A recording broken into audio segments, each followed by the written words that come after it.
So the topic I was given was how I place my base plate when I don't have a 3D guide or a guide that won't fit.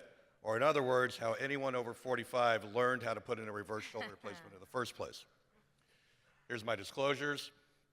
So our goals of glenoid reconstruction may vary depending on the implant that you use, but our overall goals are to avoid notching, correct version to some degree, correct inclination, restore the joint line to some degree of lateralization, and get good fixation that's durable. My target and how I plan is to get a net plus 4 millimeters of lateralization from the paleoglenoid, have 2 millimeters of inferior overhang, and correct the RSA to 0. So that's what I use as I do my plan.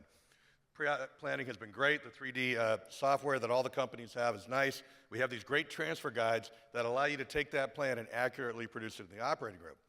However, sometimes your plan's not accepted. You don't have enough time to get your guides made. They cost too much money. There's too much metal in the shoulder, or it's a revision. Sometimes you look at the anatomy, it just doesn't make any sense because of the way they subtracted out the osteophytes, or the guides just don't fit. And we have a few cases where you put them on and you just can't get it to sit on the glenoid. So now you have a dilemma, what do I do? So part of this is pre-op planning. All of this is pre-op planning.